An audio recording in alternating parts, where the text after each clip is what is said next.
네, 오늘 본문 창세기 18장 16절에서 33절까지의 말씀은 하나님께서 소돔과 고모라를 심판하시기 전에 아브라함과 나누신 대화입니다.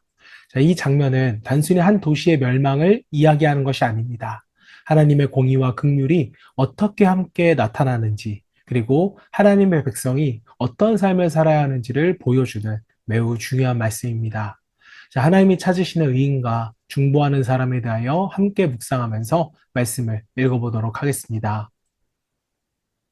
그 사람들이 거기서 일어나서 소돔으로 향하고 아브라함은 그들을 전송하러 함께 나가니라.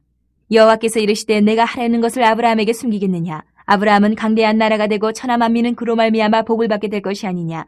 내가 그로 그 자식과 권속에게 명하여 여호와의 도를 지켜 공의와 정의를 행하게 하려고 그를 택하였나니 이는 나 여호와가 아브라함에게 대하여 말한 일을 이루려 함이니라. 여호와께서 또 이르시되 소돔과 고모라에 대한 부르짖음이 크고 그 죄악이 심히 무거우니 내가 이제 내려가서 그 모든 행한 것이 과연 내게 들린 부르짖음과 같은지 그렇지 않은지 내가 보고 알려하노라. 그 사람들이 거기서 떠나 소돔으로 향하여 가고 아브라함은 여호와 앞에 그대로 섰더니 아브라함이 가까이 나아가 이르되 주께서 의인을 악인과 함께 멸하려 하시나이까? 그 성 중에 의인 50명이 있을지라도 주께서 그것을 멸하시고 그 50의인을 위하여 용서하지 아니하시리이까? 주께서 이같이 하사 의인을 악인과 함께 죽이심은 부당하오며 의인과 악인을 같이 하심도 부당하니이다. 세상을 심판하시는 이가 정의를 행하실 것이 아니니이까. 여호와께서 이르시되 내가 만일 소돔 성읍 가운데에서 의인 50명을 찾으면 그들을 위하여 온 지역을 용서하리라. 아브라함이 대답하여 이르되 나는 티끌이나 재와 같사오나 감히 주께 아뢰나이다. 50의인 중에 5명이 부족하다면 그 5명이 부족함으로 말미암아 온 성읍을 멸하시리이까. 이르시되 내가 거기서 45명을 찾으면 멸하지 아니하리라. 아브라함이 또 아뢰어 이르되 거기서 40명을 찾으시면 어찌하려 하시나이까? 이르시되 40명으로 말미암아 멸하지 아니하리라. 아브라함이 이르되 내 주여 노하지 마시옵고 말씀하게 하옵소서. 거기서 30명을 찾으시면 어찌하려 하시나이까? 이르시되 내가 거기서 30명을 찾으면 그리하지 아니하리라. 아브라함이 또 이르되 내가 감히 내 주께 아뢰나이다. 거기서 20명을 찾으시면 어찌하리 하시나이까? 이르시되 내가 20명으로 말미암아 그리하지 아니하리라. 아브라함이 또 이르되 주는 노하지 마옵소서. 내가 이번만 더 아뢰리이다. 거기서 10명을 찾으시면 어찌하리 하시나이까? 이르시되 내가 10명으로 말미암아 멸하지 아니하리라. 여호와께서 아브라함과 말씀을 마치시고 가시니 아브라함도 자기 곳으로 돌아갔더라. 네, 오늘은 의인을 찾으시는 하나님이라는 제목으로 말씀을 묵상하겠습니다. 자, 하나님은 소돔을 향하여 가시면서 이렇게 말씀하십니다. 17절, 내가 하려는 것을 아브라함에게 숨기겠느냐. 자, 하나님께서는 이 아브라함을 친구처럼 대하셨습니다. 심판을 결정하셨지만 그 일을 일방적으로 행하지 않으시고 언약의 사람인 아브라함에게 자신의 뜻을 알려주셨습니다. 자, 왜 하나님은 이렇게 하셨을까? 19절을 보면 이유가 나옵니다. 내가 그로 그 자식과 건속에게 명하여 여호와의 도를 지켜 의와 공도를 행하게 하려고. 자, 하나님은 아브라함이 단지 복을 받는 사람으로 끝나기를 원하지 않으셨습니다. 하나님의 마음을 알고 하나님의 뜻을 이루는 그 한 사람으로서 세우기를 원하셨습니다. 자, 오늘 우리도 마찬가지입니다. 하나님께서는 말씀을 통해서 자신의 뜻을 알려주십니다. 성경을 읽고 말씀을 듣는 이유는 단순히 지식을 쌓기 위함이 아닙니다. 하나님의 마음을 배우고 그 뜻대로 살아가기 위함입니다. 자, 하나님은 가까운 사람일수록 하나님의 마음을 더 깊이 알게 됩니다. 자, 20절에서 21절 말씀을 보면 하나님은 소돔의 죄악이 매우 크시다고 말씀하십니다. 20절, 소돔과 고모라에 대한 부르짖음이 크고 그 죄악이 심히 무거우니.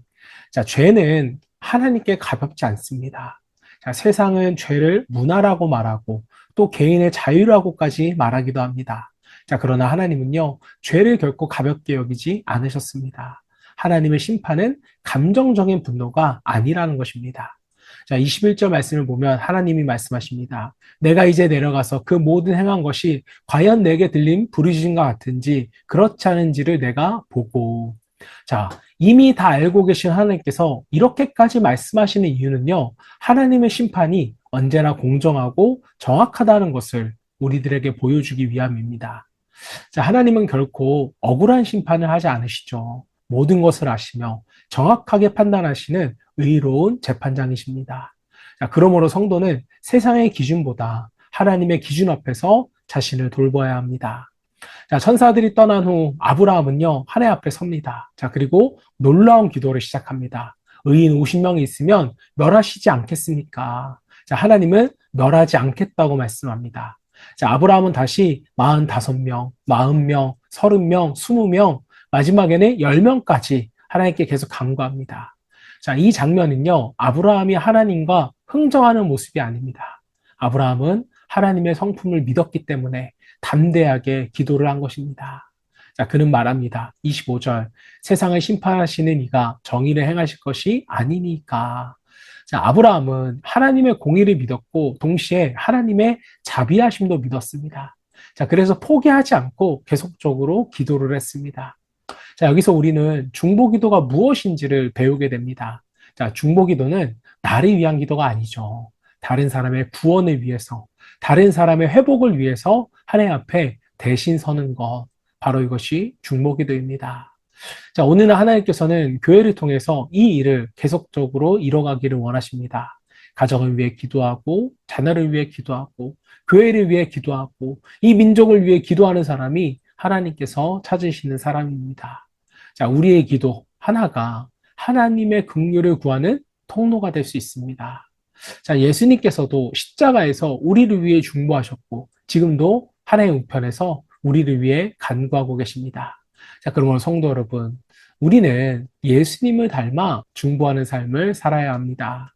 자, 사랑하는 여러분, 오늘 본문은 하나님의 공의와 긍휼이 함께 나타나는 말씀입니다. 자, 하나님은 죄를 반드시 심판하시는 공의의 하나님이십니다. 자, 그러나 동시에 의인 한 사람을 찾으시고 중보하는 기도를 귀하게 들으시는 긍휼의 하나님이십니다. 자, 아브라함은 소돔의 죄를 보며 정죄하지 않았습니다. 그냥 하나님 앞에 무릎을 꿇었습니다. 오늘 우리도 세상을 향해 손가락질하기보다는 하나님 앞에서 무릎 꿇는 사람이 되어야 합니다. 우리의 가정과 교회, 이 나라와 다음 세대를 위해서 눈물로 기도하는 중보자가 될 때 하나님께서는 우리의 기도를 사용하셔서 놀라운 은혜를 베풀어 주실 것입니다. 자, 하나님께 찾으시는 사람은 세상을 비판하는 사람이 아니라 하나님 앞에서 세상을 위하여 기도하는 사람입니다. 저 여러분 모두가 하나님을 찾으시는 한 사람이 될 수 있기를 주님의 이름으로 축원합니다. 이 시간에 함께 기도하실 때 하나님의 마음을 아는 믿음의 사람이 되게 하여 주시고 이 믿음을 통하여서 주님의 뜻을 세워가게 하여 주시옵소서. 또 죄를 미워하시되 죄인을 사랑하시는 하나님의 마음을 품고 거룩한 삶을 살아가기를 소망하며 함께 기도하겠습니다.